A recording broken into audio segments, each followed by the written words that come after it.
quero agradecer então, primeiramente, e anunciar que eu estou aqui no ar hoje com o Rogério Assis, um narrador esportivo aí, com vasta tradição no rádio de São Paulo, no interior e na capital também. A gente vai conversar bastante sobre os últimos acontecimentos envolvendo a carreira dele. Rogério, bom dia, obrigado por atender aqui a Showtime. Oi, Rodney, um abraço para você, Flávio, toda a equipe. Uma alegria falar com você. Pois é, uma satisfação também falar com você. Rogério, bom, a gente sabe, né, você deixou a Rádio Jovem Pan após 14 anos aí de um casamento profissional que deu muito certo, rendeu muitos frutos. Minha primeira pergunta é saber, o que você está fazendo agora nesses dias que se seguiram a tua saída? Você está descansando? Você está com alguma atividade profissional? O que você tem feito? Conta aqui para os ouvintes da Showtime. Eu estou descansando, evidentemente que agora esperando, né, alguma coisa mais adiante, mas por enquanto só descansando, Rodney. Nada de... Eu não tenho outra atividade, na verdade, né? Eu só sou locutor esportivo e agora, evidentemente que esperando alguma coisa para janeiro, enfim, para o próximo ano. Por enquanto, férias forçadas. João, eu só vou pedir para você aumentar o meu retorno. Então, Rogério, eu queria que o que você pode falar então dessa sua saída da Rádio Jovem Pan? O que aconteceu? O que você pode contar em termos de bastidores da tua saída da emissora? Bom, a minha demissão é que a emissora passa por um processo de corte de custos. É isso que me foi alegado. Enfim, essa é a alegação. E evidentemente que a carta, é claro, o que eu ia dizer, não quero, eu vou ficar. Essa foi a alegação me dada para o meu corte da equipe esportiva da Rádio Jovem Pan, Rodney. Você tem convites? O que você planeja fazer a partir de agora? Eu tenho sim já alguma coisa em vista, né? Eu pretendo continuar ainda narrando futebol, acho que dá para quebrar o galho por mais um tempinho ainda. E existe sim já, pelo menos um contato, enfim, para que eu continue fazendo isso, para que a partir de janeiro, não para já imediatamente, mas sim para janeiro, não é na virada do ano, eu volte ao rádio. Isso pode acontecer. Pode ser em São Paulo, como também pode ser fora do estado de São Paulo. Televisão, você tem algum tipo de convite? Tem uns rumores aí que você estaria indo para um canal de televisão por assinatura fechado, não confere? Eu recebi um convite da Fox há 2 anos, né? 2 anos e meio, na verdade.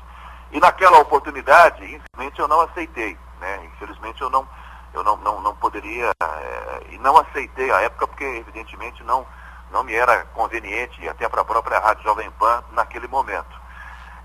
Rodney, eu estou conversando e estou ouvindo alguns amigos, enfim, e eu acho que o interessante disso, o que está sendo gratificante para mim, é que eu estou descobrindo, na verdade, que eu tenho, eu não vou dizer prestígio, que prestígio acho que é uma palavra muito forte colocada para isso, mas o meu trabalho, evidentemente, que ele me divulgou bastante, né? Um trabalho que está sendo mostrado agora para mim, que tem alguma valia, né? Porque eu estou falando com várias pessoas, com muita gente de rádio, de televisão, enfim, e isso é muito gratificante, viu, Rodney? Dizer para vocês e para os amigos. É verdade, eu tenho aqui algumas mensagens, quando eu anunciei a tua saída da Jovem Pan no meu blog, várias pessoas deixaram mensagens, eu vou falar algumas aqui, ó. O Jair José 9, ele diz assim: fiquei decepcionado, a Jovem Pan perdeu um ótimo narrador, vou sentir a sua falta. Oswaldo Pinafo, Rogério Assis seria o principal locutor de esportes em São Paulo. Tem também o Roberto Della Rosa, ótimo narrador. Então, realmente, a tua saída foi muito lamentada pelos ouvintes. Eu legal, acho que nessas horas você tem a dimensão do carinho aí do público, né? É legal, é bom ter esse reconhecimento. É óbvio que é muito, muito gratificante para mim. E é isso que me fortalece, né? Que me dá essa pilha, esse combustível para continuar tentando ainda voltar rapidamente ao rádio. Porque é uma coisa que eu gosto. Eu comecei molequinho, menininho na minha cidade. Aliás, eu estou aqui hoje em Votuporanga, na minha cidade, né? Então, é gratificante isso. É muito legal, Rodney. Muito mesmo. E eu espero já voltar. E espero continuar correspondendo a essas expectativas, independente do prefixo, independente de onde eu possa estar, né? Qual foi o teu grande momento na Jovem Pan? Qual foi a tua grande narração? Eu posso até dizer qual foi a minha. Aquele Palmeiras e Grêmio, na semifinal da Copa do Brasil de 2012, o Valdívia fez um gol e você fez a festa do torcedor do Palmeiras, você disse que o Palmeiras tinha destroçado, humilhado o Grêmio. Talvez aí foi o teu grande momento. Você concorda? Ou tem alguma outra situação que você acha que foi destaque na Jovem Pan? Você sabe que esse dia do Valdívia aconteceu algo que me deixou... Eu me desgastei muito, eu até brincava à época e disse para os amigos, olha, se eu sofresse do coração, eu tinha morrido. Porque eu saí, o jogo foi em Barueri, na Arena Barueri, e eu saí de São Paulo, aí perto da rádio, umas 3h30, 4 da tarde, para chegar para o jogo. E choveu muito aquele dia, né, algo que a gente não está vendo por esses dias, infelizmente. Choveu uma barbaridade, eu já peguei congestionamento na Marginal Pinheiros, depois na Castelo. Eu entrei na cabine da Jovem Pan 10 minutos antes da bola rolar aquele dia. Eu consegui chegar na cabine 10 minutinhos antes do jogo começar. Foi o tempo de chegar, respirar, tirar o cronômetro, a pastinha de texto. Acho que a gente lia texto naquela época ainda. Acho que não era aquela chamadinha com a voz, com uma frase e texto gravado. Foi o tempo de chegar, anotar a escalação, puxar o fôlego para não entrar ofegante e fazer. E aquela foi interessante, aquela foi legal. Mas existiram outros grandes momentos, né? Na minha chegada à Jovem Pan, quando o Silvério havia saído, eu cheguei na Jovem Pan e trabalhei uma semana com o Silvério. Fiz posto num jogo para ele fazendo um jogo e eu fazendo um posto no Parque Antártica. Na semana seguinte ele já havia saído. Na verdade foi por isso que eu fui contratado, porque o Silvério já estava saindo. O Nilson César teve problemas de saúde e estava afastado da rádio. Então eu cheguei, o Silvério saiu e rapidamente, nesse meio tempo, entre o Nilson se recuperar, e graças a Deus se recuperou muito bem, felizmente, e foi rápido até, nesse pedaço sobrou para mim muita coisa boa, né? Sobrou a final do Campeonato Brasileiro, com aquele Vasco e São Caetano, que caiu o alambrado em São Januário, sobrou, aí o jogo não terminou, no outro ano, no ano seguinte, veio a decisão e eu fiz a decisão no Maracanã, aí peguei a final do Rio-São Paulo com o Kaká arrebentando naquele jogo contra o Botafogo. Então eu tive momentos muito bons naquela época, mas exatamente por isso. A oportunidade chegou, sabe, aquele jogador reserva que está ali sentadinho, quietinho, o titular está lá, o titular é ótimo, o cara vai arrebentar, mas o cara se machuca e o reserva tem que entrar e a decisão de Copa do Mundo. Então para mim foram duas decisões de Copa do Mundo, sabe, Roger? Eu cheguei, entrei, participei daquilo e acho que aquilo foi a grande prova de fogo, né? Eu acho que o seu Tuta enxergou naquilo, falou, pô, agora o menino acho que pode, né, tá legal, agora vai, pegou 2 belos rabos de foguete e conseguiu. Mas existiram outros momentos, né? Momentos negativos, momentos positivos também. O fato de ter ido para a Alemanha em 2006, fazer a Copa da Alemanha em loco, foi um negócio sensacional, apesar de narrar tudo tubo do IBC em Munique, mas é evidente que é uma experiência maravilhosa, um intercâmbio de cultura, intercâmbio cultural, é uma coisa que isso dá e oferece a você, sem dúvida alguma. Tem aquele gol do Neymar, né, contra o Internacional, em que ele dá aquela arrancada atrás do meio do campo, acho que 3 anos atrás, naquela Libertadores. Cara, foram momentos muito bons, momentos ótimos. É isso que eu guardo. Guardo ótimas recordações. Eu até escrevi isso no meu Instagram quando comuniquei que estava saindo, né? Eu não costumo me decepcionar com as pessoas que eu conheço, né? Porque se você conhece, você não se decepciona. Então, na verdade, a Jovem Pan, ela foi só alegria para mim. Para não dizer só alegria, tem 99%, né? Tem aquele 1% lá, mas isso aí eu não levo. Isso aí eu varro para debaixo do tapete, sabe? Coisa que já foi, vai pro ralo, vai embora. O legal são essas boas coisas que aconteceram comigo lá. É isso aí, a gente tem que separar as coisas boas e deixar as coisas ruins aí para trás. Rogério, não sei se você tem acompanhado um debate aí na internet, o Anderson Chene deu uma entrevista muito interessante para o blog do Cosme Rimoli, lá no R7, ele falou bastante sobre rádio esportivo, ele fala que existe uma crise nesse setor, que as verbas publicitárias estão desaparecendo, que não há mais renovação, novos profissionais não estão aparecendo. Qual que é a tua visão relacionada a essa situação? Você concorda ou não? Não, eu não concordo. Eu em relação às verbas publicitárias, eu posso citar, por exemplo, e aí é fácil você fazer essa medição e o ouvinte também. Quantas cotas publicitárias tem, por exemplo, o futebol na Rádio Bandeirantes, na Rádio Globo, na Transamérica? Não são tão poucas assim, né? Então eu acho que, na verdade, não é bem isso. Eu acho que o que conta é que se você oferece um bom produto de qualidade, ele é vendável, ele é adquirido pelo consumidor, que no caso é o cliente, no caso é o patrocinador, a agência de marketing. Acho que não há uma crise de patrocínio, não é isso. O que acontece muito, e esse é um problema que as emissoras AM enfrentam, que é a qualidade do som que o AM coloca, né? Esse já é um grande empecilho há algum tempo. A tecnologia nos oferece hoje, o FM há muito tempo nos oferece o FM, e as emissoras que migram para o FM, transmitindo também futebol, têm um grande resultado. A própria Jovem Pan, quando começou a transmitir os jogos no 100,9, ela teve um crescimento muito bom de audiência e até de patrocínio, né? Então, essa é uma coisa natural. Quanto à revelação, eu acho um pouco mais complicado, e aí não é porque é a minha área, mas a área de narração já é um pouco mais complexa, né? E o narrador, ele não é nem mais nem menos do que o comentarista, o repórter do plantão ou o operador que puxa o fio. Muito pelo contrário. Somos todos iguais, né? E é uma equipe, um depende do outro. O narrador sozinho não consegue carregar uma transmissão inteira, nem o repórter, nem o comentarista. Então é um time. Mas para a função de narração, aí sim eu noto que nós não temos uma revelação, ou pelo menos revelações que surjam em um tempo muito menor. É difícil isso.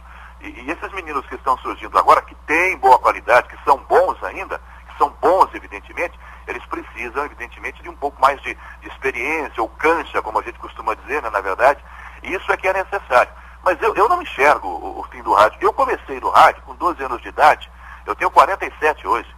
Eu acho que desses 47 de vida que eu tenho, Rodney, há pelo menos uns 20 eu escuto que o AM vai acabar. Gozado, cara, não acabou. Nesse meio tempo entre acabar ou não acabar, eu vivi 14 anos desses 20 na Jovem Pan, que é uma das maiores emissoras de rádio AM do Brasil. Então não é assim. Elas têm que se adaptar à linguagem, à modernidade que a tecnologia oferece, agora com a chegada da internet também, que é um meio de divulgação maravilhoso, também para as próprias emissoras. Eu não vejo essa crise toda. A crise que existe é geral, ela não atinge apenas o rádio, mas não é o começo do fim do mundo, não. A gente espera que seja isso. O que você tem lido aí sobre a questão da migração do AM para o FM?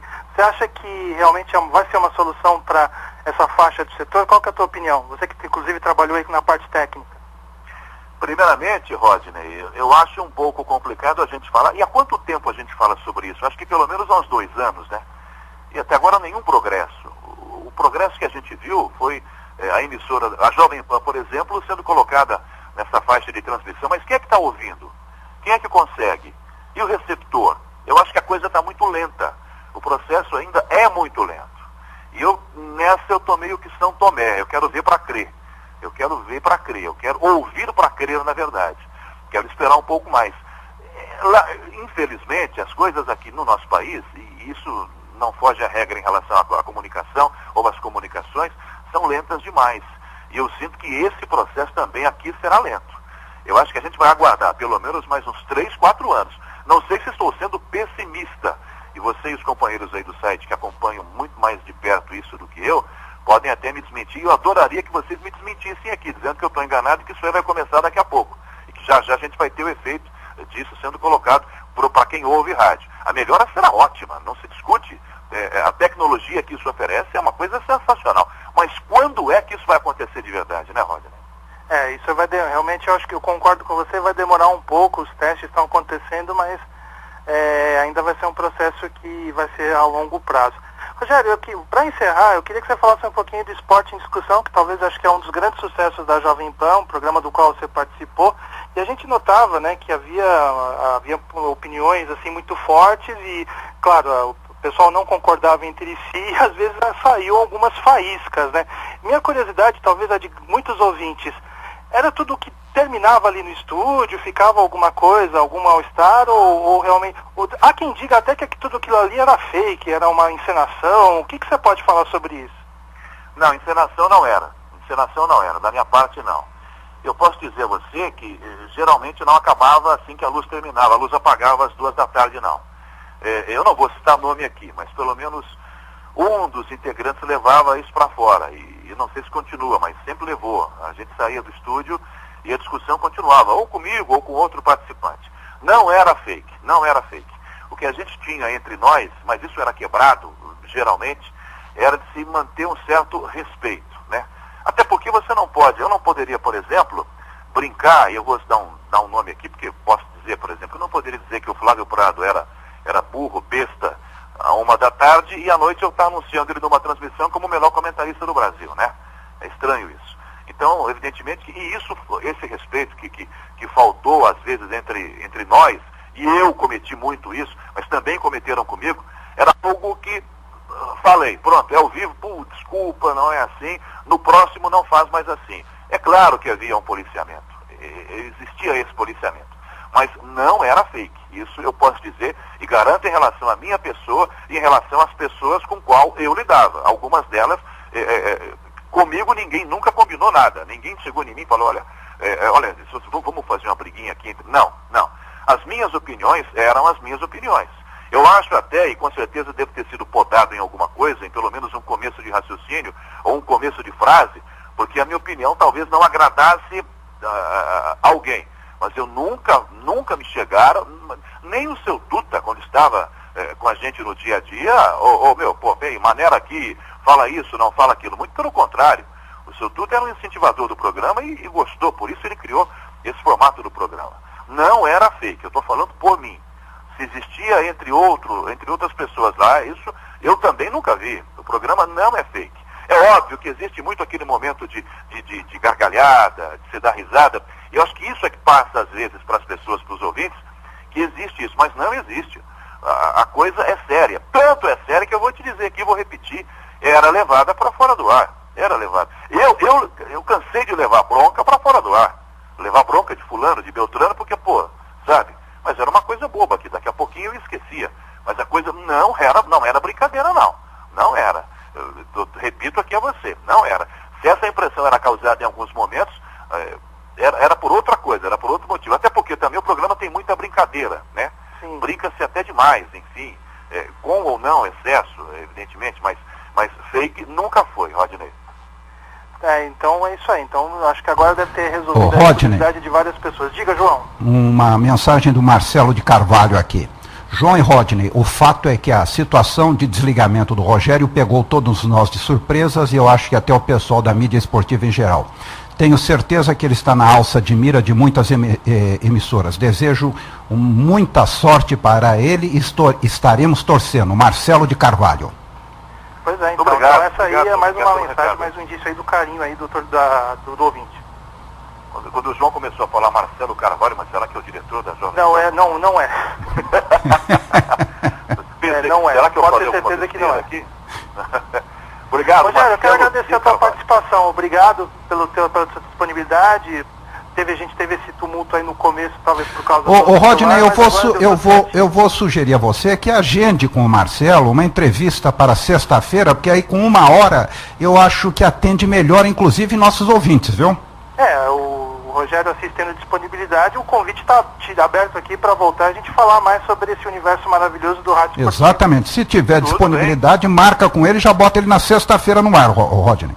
Sim, vamos combinar aí. Tá bom? Ótimo, estou à disposição de vocês. Agora eu estou de férias, né, gente? Então, eu estou na fila do seguro-desemprego, agora eu estou tranquilo. Então, vamos lá. Mas não por muito tempo, Rogério. Obrigado, sucesso para você e vamos nos falando aí. Gente, muito obrigado, viu? E parabéns pelo que vocês fazem. A internet, infelizmente, ela tem muita porcaria, muita coisa ruim. Mas, felizmente, tem muita coisa boa, como é o trabalho feito por vocês. Eu que agradeço. Muito obrigado. E é interessante o que vocês fazem. Ouvindo todo mundo, vocês têm a opinião de vocês, mas são sempre opiniões sinceras, são opiniões responsáveis. Isso aqui é legal. Às vezes tem gente que escreve, que fala muita besteira sem ouvir é isso aí. os envolvidos. E vocês não fazem isso. Parabéns.